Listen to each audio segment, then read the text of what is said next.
আসসালামু আলাইকুম, welcome to Tanvir academy. আজকের ভিডিওটিতে আমরা শিখব এরকম টেবিল তৈরি করবেন, অর্থাৎ সাইড বাই সাইড টেবিল তৈরি করবেন একের অধিক।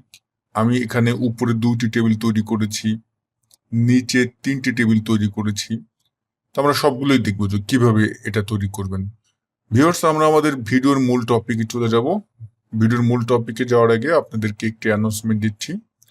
আমাদের Microsoft office basic to advance online live কোর্সের নতুন ব্যাচের ভর্তি কিন্তু শুরু হয়ে গিয়েছে। তা আমাদের নতুন ব্যাচের ক্লাস শুরু হবে আগামী মাসের 3 তারিখ থেকে। যারা ভর্তি হতে চান, এই ভিডিওর ডেসক্রিপশন বক্সে দেখবেন আমাদের কোর্সের লিঙ্ক দেওয়া আছে। সেই লিঙ্কটিতে ক্লিক করলে আপনি আমাদের কোর্স সম্পর্কে সকল তথ্য পেয়ে যাবেন। তা চলুন আজকের ভিডিওর টপিকে চলে যাই। প্রিয় বন্ধুরা, প্রথমত এই জন্য আমরা যে কাজটি করব, আমরা নতুন একটি মাইক্রোসফট ওয়ার্ড ডকুমেন্ট ওপেন করি। এরপরে আমরা চলে যাব ইনসার্ট মেনুতে। সেখান থেকে টেবিল নামে যে টুলটি আছে এখানে আমরা ক্লিক করব। প্রথমত আপনি যদি 2টি টেবিল তৈরি করতে চান, সেক্ষেত্রে আপনাকে এখানে 2টি কলামস এবং একটি রো নিতে হবে। যদি আপনি 3টি টেবিল চান, তাহলে 3টি কলামস এবং একটি রো নিতে হবে। তা আমি আপাতত 2টি কলাম নিয়ে তৈরি করে দেখাই। 2টি কলামস আমি এখান থেকে নিলাম। নেয়ার পরে এখন এই যে আমার যে কলামস গুলো আসলো, এখানে প্রথম যে বক্সটা আছে এখানে আমরা ক্লিক করলাম। এখান থেকে আপনি আবার ইনসার্ট মেনুতে চলে যাবেন, টেবিল টুলে যাবেন। এখন কথা হলো যে আপনি এই যে টেবিলটা, এই যে বক্সটা আছে এখানে যে প্রথম টেবিলটা তৈরি করবেন, তার জন্য কয়টি কলামস নেবেন এবং কয়টি রোস নেবেন। তা আমি 5টি কলামস নিব এবং আমি এখানে হয়তোবা 10টি রোস নিচ্ছি। 10টি রোস নিলাম, নিয়ে এখন আমি ওকে দিলাম। এখানে আমার অলরেডি টেবিলটা তৈরি হয়ে গেল। পরে এটাকে আমরা ফরম্যাটিং করতেছি। আচ্ছা, আমরা এখন দ্বিতীয় বক্সটিতে আসলাম। এখানে এসে আবার চলে যাবো ইনসার্ট মেনুতে, আবার টেবিলে যাব, ইনসার্ট টেবিলে যান। এখন এখানে আপনি কয়টি কলামস এবং কয়টি রোস নিতে চাচ্ছেন। তা আমি 5টি কলামস রাখলাম এবং এখানে আমি 12টি রোস নিব, নিয়ে এখন আমি ওকে দিলাম। দেন এখন যেটা হলো যে আমাদের এটা তো দেখতে সুন্দর লাগতেছে না, এই জন্য কি কাজ করব, এই জন্য আমাদের প্রথম যে টেবিলটা আসলে এই যে বাইরের যে অংশটা, এখানে আমরা যদি বাইরে একটু ক্লিক করি, এই যে দেখবেন একটা অ্যারো আইকন আসতেছে, এটা দ্বারা হলো কি টেবিলকে সিলেক্ট করা হয়। তা আমরা এখন এই অ্যারো আইকনে ক্লিক করব। ক্লিক করলে উপরে দেখবেন টেবিল ডিজাইন নামে একটা মেনু আসবে, এখানে যাবেন। এখান থেকে ডান পাশে দেখবেন বর্ডার্স নামে যে গ্রুপটা আছে, এখান থেকে এই যে বর্ডার্স টুল, এখানে যাবেন। এই অ্যারোতে গিয়ে আমরা এটাকে নো বর্ডার করে দেব। ওকে, এখন কিন্তু আমরা লক্ষ্য করতে পারতেছি যে আমাদের টেবিলটা সাইড বাই সাইড দেখাচ্ছে। আচ্ছা, এখন আমরা উপরে 2টি হেডিং দিতে চাচ্ছি, অর্থাৎ দেখতে যেন খুব সুন্দর লাগে। টেবিলের আমরা একটা নাম দিব। এই জন্য যে কাজটি করবেন, আমরা প্রথম টেবিলটা সিলেক্ট করলাম, এই যে আইকনটি আছে এটাই সিলেক্ট করলাম। এটার উপর গিয়ে রাইট বাটন ক্লিক করেন, তারপরে আপনি ইনসার্ট ক্যাপশনে যান এবং এখান থেকে এই টেবিলের এখানে এখন আপনি কি নাম দিতে চাচ্ছেন, বা এখানে এই যে লেবেল আছে, লেবেলে গিয়ে আপনি এটা করে দিবেন কি, লেবেলগুলো তৈরি করা যায়। লেবেলগুলো কিভাবে তৈরি করতে হবে এটা যদি এই নিউ লেবেল বাটনে যদি আপনি ক্লিক করেন, এখন এখানে যদি আপনি নাম দেন, যেমন আমি নাম দিলাম তানভীর একাডেমি। তানভীর একাডেমি দিয়ে আমি এখন ওকে দিলাম। এখন এইখান থেকে যদি আমি তানভীর একাডেমি দিই এবং আমি এই যে অতিরিক্ত যে টেবিলটা লিখেছিলাম এটা আমি ডিলিট করে দিই। টেবিলটা ডিলিট করে দেওয়ার পরে এখন দেখেন তানভীর একাডেমি চলে আসলো। এখন আমরা এখানে যদি ওকে দিই, তো আমার এখানে নিচে চলে এসেছে। নিচে চলে আসার কারণটা কি সেটাও আমি আপনাদের দেখাচ্ছি, এই ভুলটা আপনারও হতে পারে। তা আমি এটা এখান থেকে ডিলিট করে দিই। আমি টেবিলটা সিলেক্ট করলাম, আবার রাইট বাটন ক্লিক করলাম, এখান থেকে ইনসার্ট ক্যাপশনে গেলাম এবং এখানে তো কিভাবে লেভেল তৈরি করতে হয় অলরেডি আপনি জানেন। তো এই যে পজিশন, এখানে আমি বিলো দেওয়া ছিল, এখানে অ্যাবভ করে দিবেন। দিয়ে এখন ওকে দিলে দেখেন আমার পজিশনটা উপরে চলে আসলো। আচ্ছা, এখন আমরা এই টেবিলেরও তৈরি করব।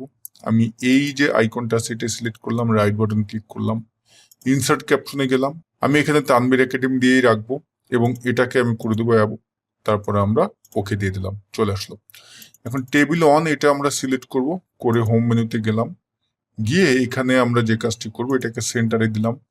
এখান থেকে আপনি চাইলে একটি শেডিং দিতে পারেন, আমি এই শেডিংটা দিলাম, ইটালিকটা উঠিয়ে দিলাম, বোল্ড করে দিলাম, ফন্ট সাইজ আমি বাড়িয়ে দিলাম।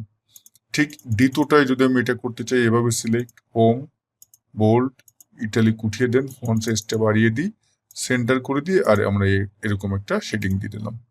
দেখুন এখন কিন্তু টেবিলটা দেখতে আমার অনেকটা সুন্দর লাগতেছে। আচ্ছা, অনেকের যে সমস্যাটা হয় যে টেবিল এরকম ভাবে তৈরি করার পরেও দেখা যায়, আমি যদি একটু লেআউট মেনুতে যাই, এখানে এই যে বাম পাশে ভিউ গ্রিড লাইনস আছে এভাবে দেখায়। তা এটা দেখায় হলো কি, যদি গ্রিড লেন্সটা অন করা থাকে, যেটা আমি কিছুক্ষণ আগে করলাম। তা আপনারা এই ক্ষেত্রে কিভাবে করবেন, টেবিলটা সিলেক্ট করে উপরে লেআউট মেনুতে যাবেন, এখান থেকে এই যে ভিউ গ্রিড লেন্স এটা উঠিয়ে দেবেন। তা বিষয়টা হলো যে এরকমই, যে আপনি যদি এখন 3টা টেবিল তৈরি করতে চান, রুলস একই। যেমন আমরা যদি এখন একটু নিচে আসি, এখানে আমি ইনসার্টে গেলাম, টেবিলে গেলাম, এখানে কয়টা নেব, 3টা কলামস নেব, একটা রো নেব। এখন এই প্রত্যেকটা বক্সে যেভাবে তৈরি করলাম সেভাবে করবেন, যে ইনসার্টে গিয়ে টেবিলে গিয়ে আপনি যেই কটা কলাম যেই কটা রোস আপনি নিতে চান সেই কটা এখান থেকে নিয়ে নেবেন। ধরুন আমি এভাবে নিলাম, খুব দ্রুত নিচ্ছি কারণ আমি তো অলরেডি আপনাদের এটা দেখিয়ে দিয়েছি। এখন এই বাইরের কি করব, আমরা এই যে বর্ডারটা উঠিয়ে দেবো বাইরের টেবিলের। তা আমরা এই টেবিলের এই যেটা সিলেক্ট করলাম, টেবিল ডিজাইনে গেলাম, বর্ডারের অ্যারো থেকে নো বর্ডার করে দিলাম। দেখুন এখন কিন্তু দেখাচ্ছে না। তা সাইড বাই সাইড আমরা এখন 3টে টেবিলে তৈরি করে ফেলতে পারলাম। আচ্ছা, এটা তো গেল, এভাবে আপনি তৈরি করেন। আমরা আর একটা মেথড দেখবো, কারণ সবগুলোই আমাদের জানা দরকার কম বেশি। কারণ এখানে একটা সমস্যা আপনি ফেস করবেন। সমস্যাটি হলো যে আমি এখন যদি এটাকে ধরে এভাবে টানি, দেখুন এখানে আসছে ভালো কথা, কিন্তু আর একটু যদি আপনি এভাবে একটু উপরে নিচে নিতে চান, তাহলে কিন্তু দেখা যাচ্ছে যে এই টেবিলগুলো কিন্তু অ্যালাইন ঠিক থাকতেছে না। এক্ষেত্রে আমরা আর একটা ভাবে তৈরি করতে পারি, সেটাও আমি আপনাদের দেখিয়ে দিচ্ছি। সেটা হলো, যদি আমরা এখান থেকে ইনসার্ট মেনুতে যাই এবং ডান পাশে দেখবেন টেক্সট বক্স নামে একটা টুল আছে, এই টেক্সট বক্সে সিলেক্ট করবেন। তারপরে আমরা এখান থেকে এই যে ড্র টেক্সট বক্স সিলেক্ট করলাম, এখান থেকে একটা টেক্সট বক্স তৈরি করেন। এটার ভিতরে এখন চাইলে আপনি সেম একই মেথডে যদি করতে চান, যেমন আমি ইনসার্টে গেলাম, আমি এখান থেকে এভাবে নিলাম, নিয়ে এখন এখানে আমি আবার ইনসার্টে গেলাম, টেবিলে গিয়ে আপনি যেই কটা রো কলামস নিতে চান সেই কটা নিন। দেখুন আমি এভাবে নিলাম, কিন্তু এইটার আপনি একটা সুবিধা হলো কি, আপনি এটাকে যেখানে খুশি সেখানে মুভ করাতে পারবেন। এখন আমি টেবিলটা ধরি, টেবিলটা ফুল টেবিলটা আগে সিলেক্ট করি। দেখুন আমরা ফুল টেবিলটা সিলেক্ট করলাম, টেবিল ডিজাইনে গিয়ে নো বর্ডার করে দিলাম। ওকে, ডান। এখন এই যে বাইরের যে টেক্সট বক্সটা আছে এটা সিলেক্ট করেন, উপরে শেপ ফরম্যাট নামে একটা মেনু আসবে, শেপ ফিলে গিয়ে নো ফিল করে দিবেন, শেপ আউটলাইনে গিয়ে নো আউটলাইন করে দিবেন। আর এই যে একটা কর্নারের টুল দেখতে পারতেছেন, এইটাই সিলেক্ট করে এই যে এই এই অপশনটা ইন ফ্রন্ট অফ টেক্সট এটা করে দিবেন। এখন দেখুন আমি যদি এই টেবিলটা কিন্তু এখন যেখানে খুশি আমি সেখানে নিতে পারতেছি। তা টেক্সট বক্সের ভিতর যদি আপনি সাইড বাই সাইড টেবিল তৈরি করেন, তাহলে হলো কি এটাকে আপনি যেখানে খুশি সেখানে মুভ করতে পারবেন। বাট এইখানে যদি তৈরি করেন, এখানে কিন্তু এই জিনিসটা করা যায় না, এলোমেলো হয়ে যায়। দেখুন কেমন হয়ে গেছে।